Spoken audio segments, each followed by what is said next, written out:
goes towards Holland Road, brilliant save indeed! Walsh has scored! Leicester City are in dreamland now! Vardy in the middle, this could be a huge moment! Vardy scores! And it's pandemonium in Leicester! Mahrez with his left, Albrighton with his right, it is Mahrez, it's a good ball in, Morgan's there, it's in!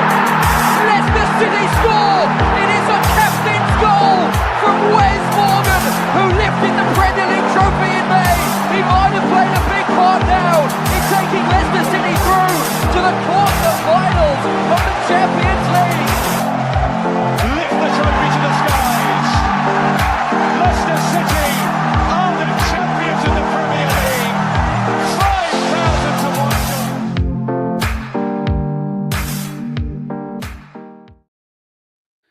Good evening, everybody, and welcome back to Blue Tinted Glasses for a very special interview video today, stream, whatever you want to call it. And today we are joined by Jamie from the Foxes Trust. Just quickly to everybody in the live chat, no manager news and no manager chat. Well, that's not what we're here to talk about. We've had plenty of that this week. We'll talk about other stuff. We'll talk about that stuff soon. First of all, Jamie, welcome to the channel, mate. How are you doing? Yeah, good. Thank you. Glad it's the weekend. Looking forward to hopefully a bit more of this nice weather. Yeah, absolutely. First pre-season fixture as well, right? Yeah, absolutely. You wouldn't think it, from everything else going on at the club and lack of news. But yes, pre-season is here, and then the first game is tomorrow. Now, Jamie, I'm aware that many of our viewers aren't actually from the UK, and some people might not be aware of who the Foxes Trust are. So let's start with that. If you can let people know who you are and what the Foxes Trust is. Yeah, happy to. So the Foxes Trust is the official supporters trust for Leicester City. So not every single club has one, but Leicester City do. The Foxes Trust was established, I think it was around about 2001, 2002, and it was just around the time that the club was going into administration, and there was the consortium put together with Gary Lineker and Emil Heskey putting some money in to kind of save the club. And kind of the original purpose of the trust very quickly was to support the survival of the club. They played their role in that, had kind of an ownership stake in the club following that save takeover, and then has been there in the background sort of ever since. The trust is really there to represent the Leicester City supporters' views to the club. It's officially aligned with the Football Supporters Association, which is like the guiding body for kind of football fan groups in the UK. So the club is expected, I think in the Premier League it's mandated that the club speaks with the trust if there is one. The club's expected to engage and kind of get fan feedback and supporter desires and needs and wants through their official supporters trust. Perfect. And how long have you been now part of the trust? So I have been on the board of the trust since the start of this year. So in January, myself and a couple of other people, Becky Taylor and Harry Gregory, joined the board of the trust. We'd been members prior to that, and some of your viewers might know as well that we were kind of part of a campaign group to reform the Foxes Trust. So kind of getting onto the board and actively involved was kind of the first step in our process of being able to start doing that. Perfect. Well, the reason we're having this chat tonight, the timing of this is because the trust have done their end of season survey, and I believe it's 3,000. I want to say 3,200. Is that right? Yeah, just over. Yeah. So that's a good turnout there. Brilliant turnout. And so I want to talk about that first, the survey, because there is a webinar coming up, and you're going to say when that is, but. What was the thinking behind the survey, kind of how it was put together? How did you ensure it kind of reached, as many people as possible? I know that I was at the Big Strong Leicester Boys event a few weeks ago. There was leaflets there, so it has been getting out there. But yeah, tell us a little bit about the survey. Yeah, so the trust has done an end of season survey for many years. How wide-reaching that survey has been is in question. If I looked at the numbers for last year's end of season survey, I think it was around about 460 odd that completed the survey. And I think traditionally the trust had kind of focused on its members with the end of season survey, and the vast majority of responses to that had come from the member base. Upon joining the trust, look, we realised that there's a lot that's not going right with the football club at the moment, and there's a lot of issues that are really important for supporters right now. A lot of concerns across the fan base. So we realised that we've got to make this survey bigger, right? And for it to hold weight with the club, it has to be not just a few hundred fans that have completed it, but thousands, and a good cross section as well. So we set about a plan to try and get a bigger sample size into it. We set ourselves an initial goal of 10% of the stadium capacity. So that was something that we had in mind from the start. We didn't share that publicly because we didn't know how necessarily participation would go. But yeah, we've had a big push on the survey, like you say, at the Big Strong Leicester Boys podcast night. We had our leaflets there that people might have seen on the night. We distributed 7,500 leaflets before the Ipswich home game. So trust volunteers standing out on the street on the approachways to the stadium, giving out the leaflets. We got leaflets onto the supporters coaches down to Bournemouth. The club were good with that. The club supported and put them on the Fox travel coaches. We had the official supporters club take leaflets for their coaches as well. We put up leaflets in the away concourse and in the toilets at Bournemouth as well. So anybody at the away game will have hopefully seen a promotion of the survey. And then online, we've obviously done a lot on message boards, social media. Fan channels have given us shout outs for the survey. So we realized it was important to get a good number of participants in the survey, and we set about putting a lot of time and effort into A, getting that, but B, making sure that was a good cross section of the fan base contributing. Yeah, so with regards to the survey, how this might be a difficult one for you to answer, but the results. Let's mention the webinar now, just so people are aware. So there is a webinar coming up on, is it Tuesday? Tuesday evening next week, 8 till 9 p.m. So look, we set out from the start of running this survey to say we're going to share these results in full, without fear or favor, right? If it's super negative about the club, that's the way it is, right? The results are the results. People are taking the time to complete it. They deserve to hear the full results, and there's no smoke and mirrors, right, with the results. So Tuesday evening, we're going to run a webinar 8 till 9 p.m. If you go to our website, foxestrust.co.uk, you'll find links there to sign up for the webinar. If you're already a member, you will have received an email. Lots of those have gone to kind of junk and spam folders, so check those. But the webinar is open to all, right? Whether you completed the survey or not, whether you're a Foxes Trust member or not, that webinar is there for any Leicester fan to attend. The reason we're running the webinar is because we don't just want to put the results out there, as they are. We will do that. That's going to happen on Friday next week. But to be honest, the results aren't that interesting to digest. It's sort of a 60+ page presentation of graphs and bar charts, and anybody who wants to sift through that can do. But we realize that a lot of the fan base will probably want it digesting a little bit for them and breaking down. So we're going to share our kind of key findings. But more importantly, I think we're going to talk about what we're going to do with the results, what the trust has done to get to the point of being able to run this survey, and what we're going to do with the club moving forward. So that's open to anybody, 8 till 9 p.m. on Tuesday evening next week. So that's something I was going to touch on. I know most of it you'll be discussing on the actual webinar, but what can you tell us now about, how the trust plan to turn what fans have said into conversations or influence with the club? Yeah. So we've got a meeting with the club. We were very clear that we would not meet with the club and share the results before anybody else got to see them. There was no favoritism, preferential treatment around the results with the club. So the first time the club will see any kind of result is if they join that webinar on Tuesday, which they're of course welcome to do.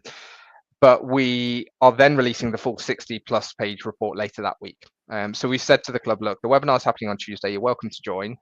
The full 60+ pages are going out on Friday to anybody who wants them and anybody who's signed up to receive them and given the trust their email address and said, send them to me. If you want to see them in the period between the webinar and them going out, it's courtesy to give you a little bit of a heads up on what the full results look like. And we're in the process of sorting a meeting with the club. We've got a time We know who's going to be in attendance. Probably can't share that just yet, but we're just sort of determining whether it's online or in person. But to be fair to them, the club have said they'll meet. They want to see the results, and they've actually been pretty supportive in the running of the survey. You think about putting the leaflets on Fox Travel. They didn't have to do that. They stored the leaflets for us after the Ipswich home game, so our volunteers could go and watch the match and not have to worry about where we were putting our boxes of leaflets that we hadn't handed out. So yeah, the club have got a meeting with us, so we'll share the results with them then. The other important thing to talk about is that the survey that the trust runs informs what we refer to as our lines to take. So because the trust is there to represent the best interests of Leicester City fans, if Leicester City fans tell the trust en masse that an issue is important, the trust will work on their behalf on that issue, right?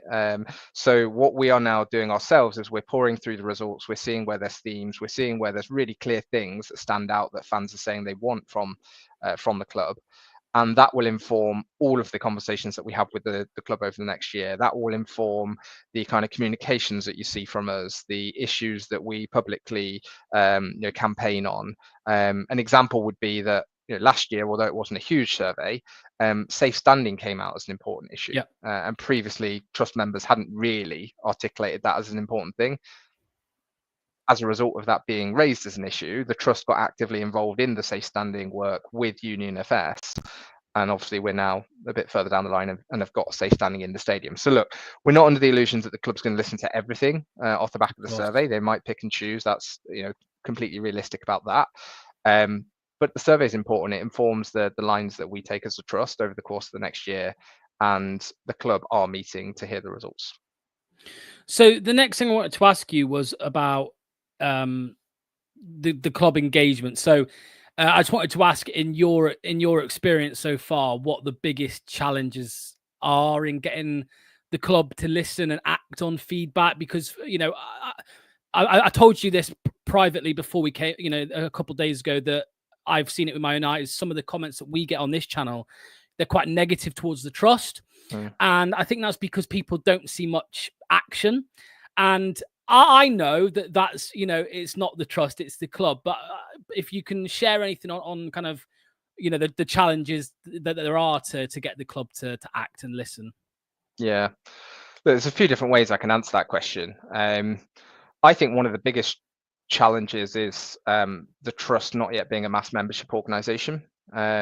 What I mean by that is when we got involved with the Foxes Trust reform campaign, if you looked at the number of members the trust had, it was about 350. That got up to sort of 760 plus as a result of people signing up over the last year.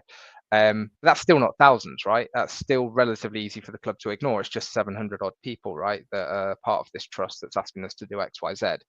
So weight of numbers is important. People joining the trust, people contributing to the survey, people channeling feedback through the trust. If it gets to numbers that are significant, then you would hope the club will listen more, right? Would they taken a meeting to discuss a survey of 460 odd people last year? Maybe, I don't know, but they're certainly taking one where there's 10% of the stadium capacity that's taking it, right? So I think that's one challenge. The other challenge is, I think, a little bit in terms of trust confidence. Look, the trust has not been needed for a long time. Things went relatively well for our club, to understate it, right, over the last decade. And the trust hasn't had to have that strong voice, push the club, challenge the club on issues when things are going well. Things have obviously changed recently, and there's a number of decisions been taken that are harmful for the club, right? So there's an element of the trust becoming more confident, and there's an element of people who are passionate about change getting involved. For a long time, I criticized the club on forums. I was on the sideline, suggesting how things could be done better and criticizing the club and the trust not doing enough. And I got to the point of like, if there's going to be change, like you've got to actually get involved and do something, right? You've got to put positive energy into making change happen. So I think we're not quite there yet, right? Still, we're not that mass membership organization. So that's a big focus for us over the next year. You've hopefully seen in our communications over the last, I would say, 3 or 4 months that the tone's got a little bit stronger. Yes. If you see our statement post relegation, you see the recent comms that we've put out around what we're calling the communication void. Those things, I believe, have to happen for the club to sit up and take notice. And we've got to also use different networks to what the trust has used before, right? So one thing I didn't mention is that on Tuesday we've invited national and local media. So we're kind of briefing them around the results as well, so they can start writing about the survey and broadcasting about the survey. We're doing things like trying to get on these fan channels a little bit more and reach people that way. So look, if the trust is more visible, more prominent, a little bit of a stronger voice, has the backing of numbers from the fan base, it gets more difficult for the club to ignore.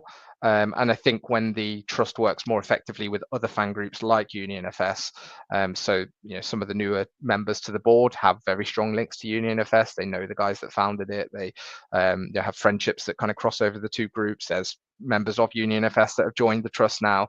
That working together as fan groups, and if that could get stronger with the official supporters trust and Pride and all of those other groups, that working together we have seen makes the club take notice a little bit more. So look, there's a lot of apathy across the fan base. That's a challenge, but there's a lot of discontent, and it's like, how do we turn that discontent and apathy towards action, and then we give the club something to sit up and take notice of. A little segue, because you mentioned journalists, you've invited media or whatever to the webinar. I feel like there's been recently quite a few journalists actually taking notice and speaking out online, local and from afar. How important do you think that is? Because I think Leicester fans, we get labelled entitled and all of this for moaning about the club. Oh well, you won the league, and even groups of supporters in the fan base, say, shut up, you can't complain about anything. We look at what we've achieved. So how important do you think it is that the message is getting out there more? I saw a few people from TalkSport and Sky Sports talking about it. I think it's really important. Yeah, I agree. Look, this is Jamie speaking now, right? So I'll take my Foxes Trust hat off and speak as Jamie.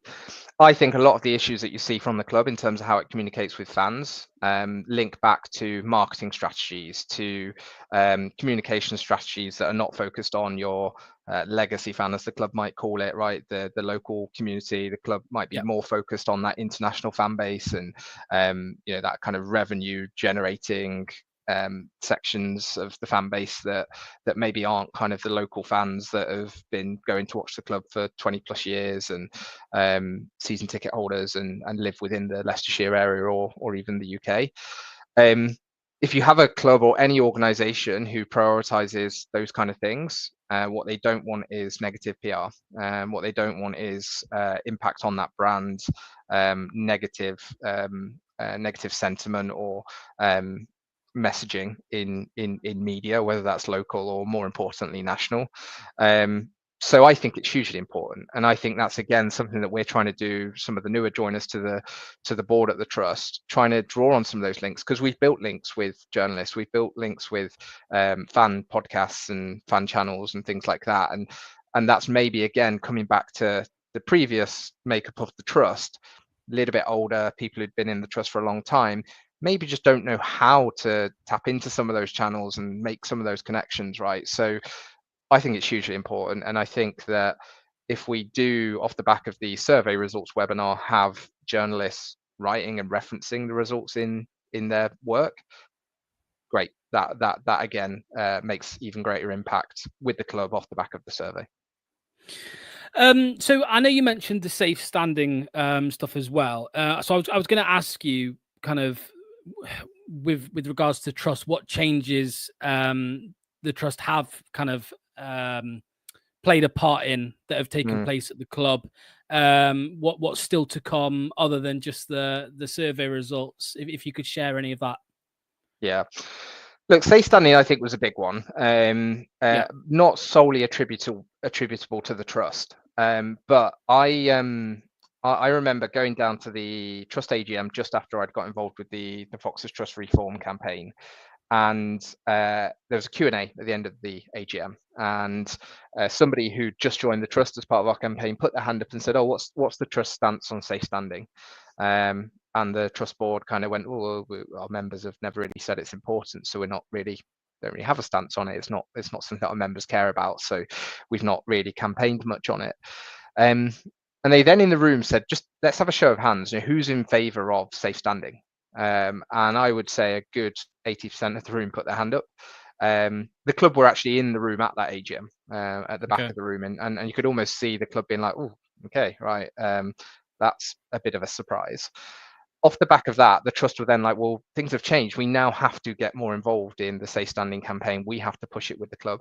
Union FS do some incredible work, and they have done an unbelievable job on the safe standing, right? Some of the research that they've done into other clubs and how it's been set up and the campaigning that they've done for years and years and years has been very important.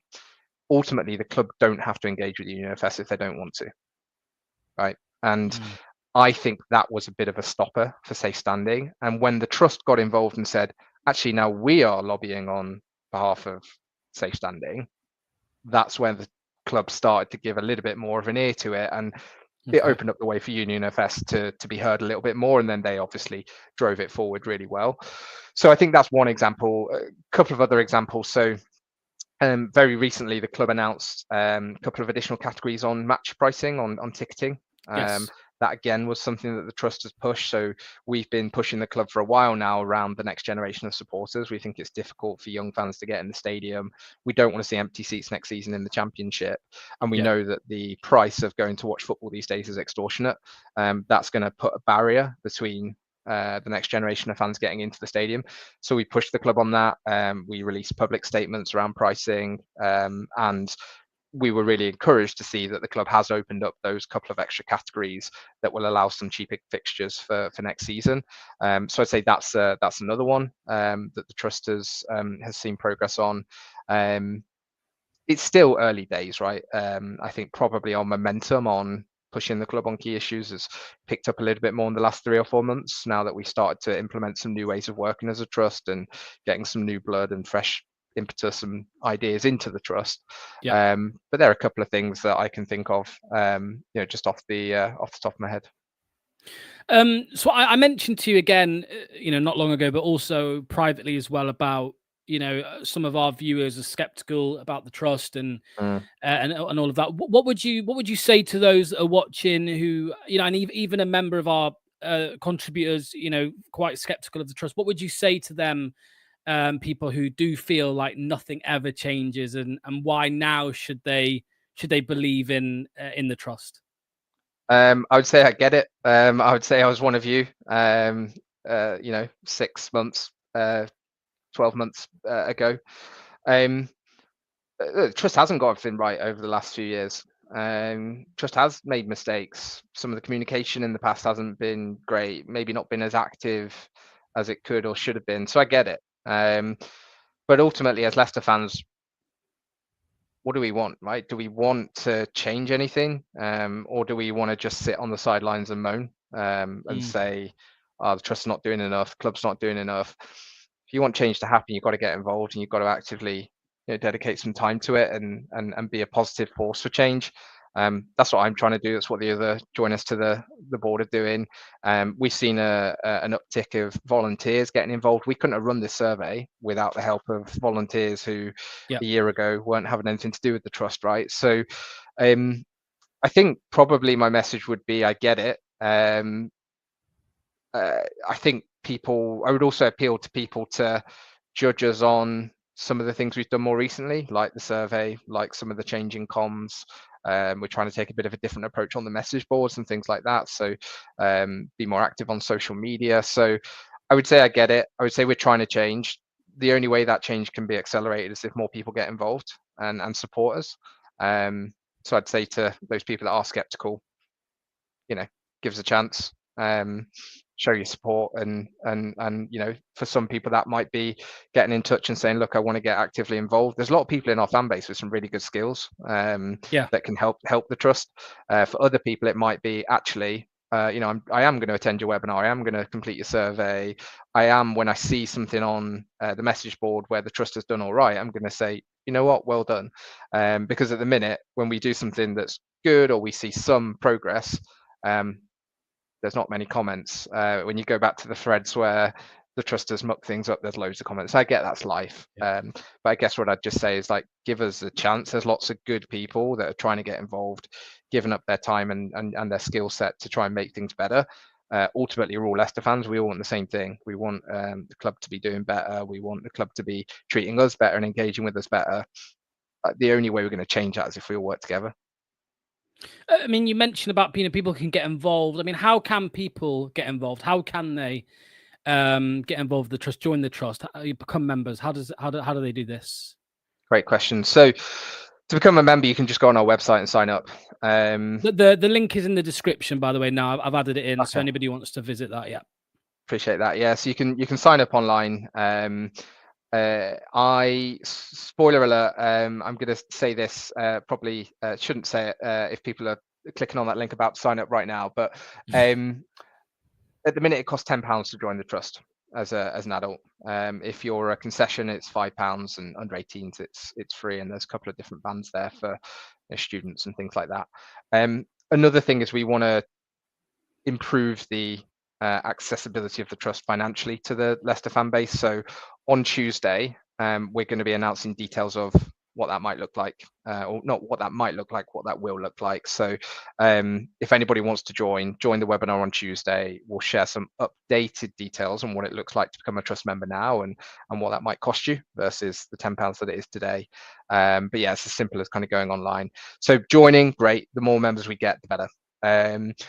In terms of other things, it's up to anybody how much time they give to the trust, right? There's some of us are investing a lot of time and doing a lot of work. There's other people that come along to the odds meeting every now and then, or offer like a particular skill set, right? So nobody in the trust is a graphic designer, but those leaflets were designed by somebody who's a professional graphic designer.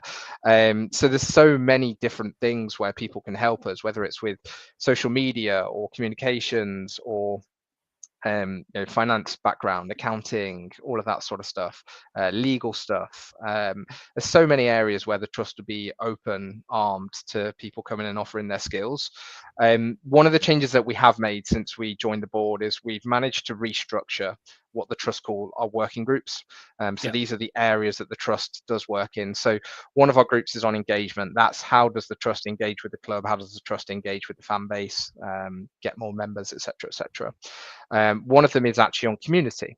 So the trust is wanting to do more in the local community, support more charitable causes. So you might have seen a couple of months ago, two of the new board members and one of the legacy board members, Lynn, who's now one of the co-chairs, did like a sleep out at the King Power Stadium for homeless charities.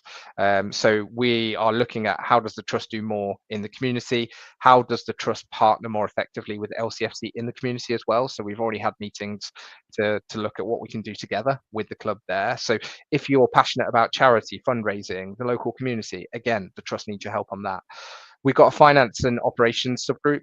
So that's about how does the trust run, the accounting, the rules, the preparing for elections, things like that, legalities, the procedures.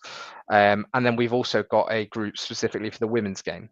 So that is about furthering the club's support of the women's team, representing fan issues specifically for the women's game. So anybody who thinks that any of those four groups sound interesting and they have skill sets that they would want to offer to help those groups become more effective, honestly, if it's just an hour as a one-off, or if it's a regular commitment, we tend to meet as a group at least once a month on each of those areas, just for an hour or two. We will welcome all the help that we can get. There's a couple of comments actually that I have seen, and I think they're really, really good questions. So I wanted to ask them. Sure. There's a comment here from King Leicester who says, "What can the trust provide to fans abroad?" Because I think it's a very good question. There are a lot of fans abroad. Like I said, there are we have quite a few viewers who do live abroad. How can what's their situation? What can they do? Yeah, it's really interesting that actually as part of the Foxes Trust reform campaign, we saw a lot of international fans get involved. Off the back of that, and I remember when I first joined the board, like asking about what the membership base was like in terms of international fans. It's a real underrepresented area in the trust. There's not many international fans historically that have been trust members, and I think, look, one of the challenges that we've had to change a little bit with the trust is a mindset around working for the whole fan base and not just its members. So you can imagine you've got an organisation there that's predominantly focused on its members for many, many years and not thought about the wider fan base. The number of members that are international fans is quite small. Therefore, the focus on international fans by the trust historically has been pretty minimal. So if we get more members internationally, then we can do more. 100%. It's definitely an area that the trust should be thinking about more and will think about more as we can. So what can we offer international fans? Probably at the minute, not too different to domestic fans. It's that being part of something, representing issues for them.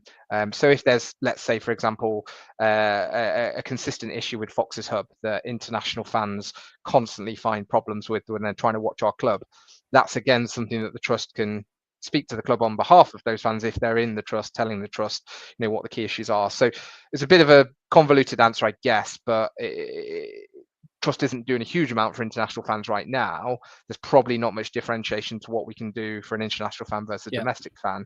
But if that membership grows with our international fan base and those fans are channeling feedback to us, then of course we can do more. And then there was a question here. I don't know if you can comment on this at all. Saying about the trust should publish the minutes you get with the club. What is it? Is this quite difficult to do? I don't know what you can say about this. It is. So what I'll say is that I haven't been in any of the meetings with the club yet. So that tends to happen with the co-chairs, Steve and Lynn. So the trust has representation on the fan advisory board, the FAB. Those minutes are published. Look, there's a bit of a live question about how quickly they're published. And we are pushing the club that minutes from FAB meetings and the Your 90 Minutes and the Fans Consultative Committee meetings that happen as part of the fan engagement framework, they should be produced quicker. We're pushing them on that, and they should be more visible as well. We quite often find that they're sort of buried on the website. You have to go looking for them. So again, more recently, we've tried to shine a bit of a spotlight and say, do you know the minutes are available? Here they are. So in terms of the meetings that we have with the club, I agree that there should be more documented and that there should be more shared with the fan base. Now that I'm involved with the engagement subgroup and leading some of that work, we can do more. I do also think there's a delicate balance to be struck, in the sense that people quite often say, why don't you just publish everything that the club said? The trust has to walk a bit of a sensitive line between being in the room and not being in the room. And at the minute, the trust historically has been in the room pretty regularly. My question internally to the rest of the board is, okay, it's great to be in the room, but if nothing happens in the room, then what's the point of being in the room, right? So look, there's maybe a conversation to be had around how that works in future. But I definitely think there's a balance to be struck between how things are now and how things could be. And I do think that there should be more visibility on what the club are speaking to us about, and a little bit more pushback when the clubs say all of this must stay confidential. I think, again, we've got to get a bit stronger at saying, well, okay, these parts, we understand why they have to stay confidential, but there's no reason why we shouldn't be sharing these things. And, we've tried to be a little bit more open in our communication. We're doing things like open letters and the website articles that we've been publishing. And quite often they are as a result of the conversations that we've had with the club, and the club might not always like us publishing those things or saying what we say in those things. But it's a delicate balance, but I take it as feedback. I do think there has to be more visibility for the wider fan base and members on what the trust is saying to the club and vice versa. Well, I was going to ask, because you mentioned in recent months the tone of some of the statements that the trust have put out has got more blunt. Just final thing from me, final question: what is the relationship like? If you can say, between the club and the trust, is it positive? Is it constructive? I think it's positive. Okay. Look, I think there are a lot of, in the sense that, look, there's a lot of other clubs out there that don't engage with their fan group, barely engage with their fan. They do the bare minimum. Now, look, there's valid questions around, what Leicester do off the back of speaking to fan groups. But I certainly wouldn't put them in the worst category in terms of the relationship that they have and the cadence and the openness to engaging with fan groups. I believe, and it came out in our survey, that the club needs to do more with the feedback that they get from fans. But I think it's good. But yeah, again, there's that question as well, right? Well, sometimes some constructive tension in a relationship between two organizations isn't the worst thing if it gets things done. So let's do it one more time. Just mention the webinar, please, because I think it's important to as well just remind people it is free. You know, you don't have to be a paid member to watch this. It is completely free, and just let everyone else know again where they can join. Yeah, absolutely. So it's Tuesday evening next week. So Tuesday, the 8th of July, 8 p.m. till 9 p.m. UK time.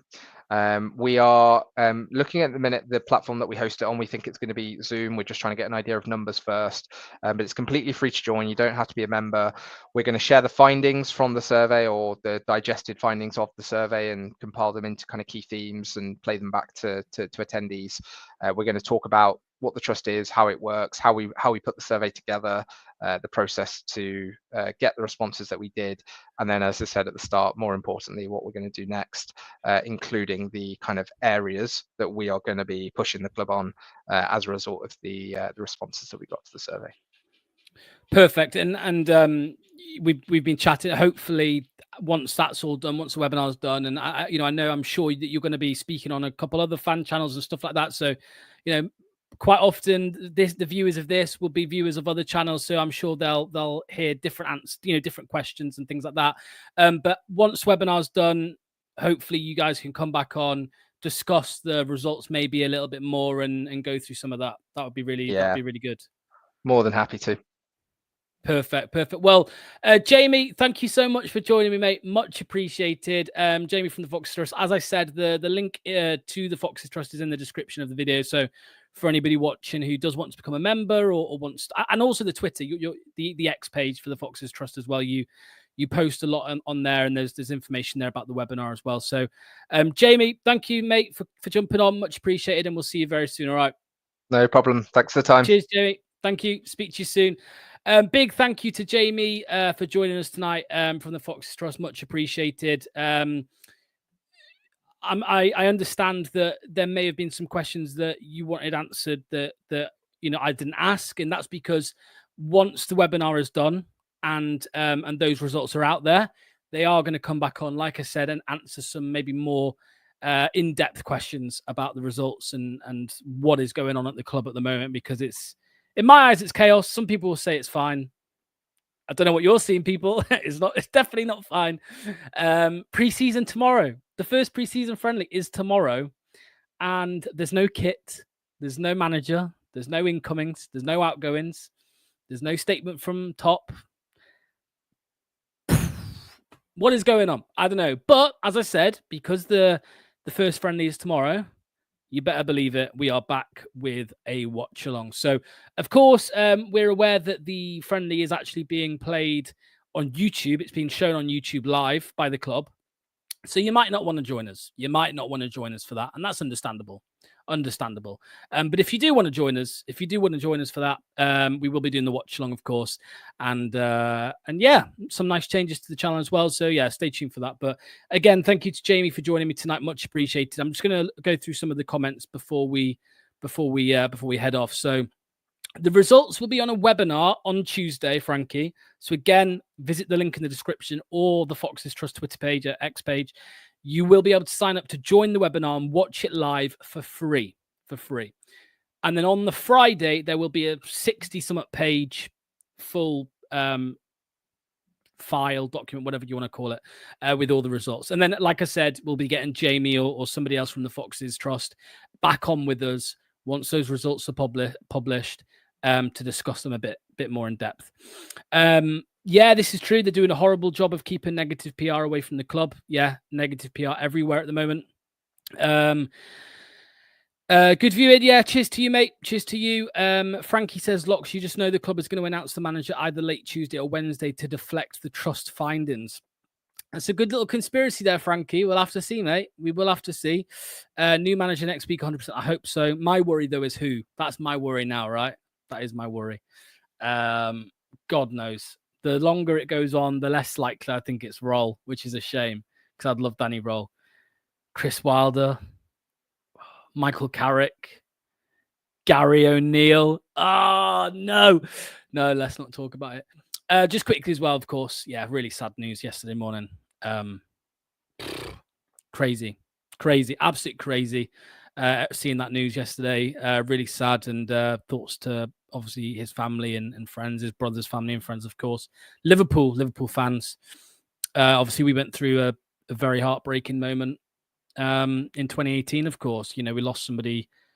We lost the club, if you know what I mean, without making a joke out of it. But, we lost our club, or a big part of our club. So, yeah, big shame. Yeah, I saw this as well. Nuts. I'll watch you get mad about the game. Well, all I'll say is this.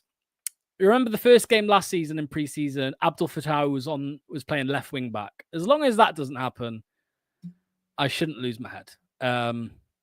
Anyway, we're not going to talk about manager stuff. We'll be back for the watch along. You know what it's like. It's going to be a nothing game. So we will, of course, be talking about manager and all of that during the game. So join us live from 12 o'clock tomorrow for the Leicester versus Peterborough watch along. Thank you to Jamie again. Thanks to the Foxes Trust for getting in touch and coming on. And yeah, make sure to join the webinar next Tuesday. Link in the description, all of that good stuff. We will see you tomorrow at 12 p.m. Cheers all. Bye-bye.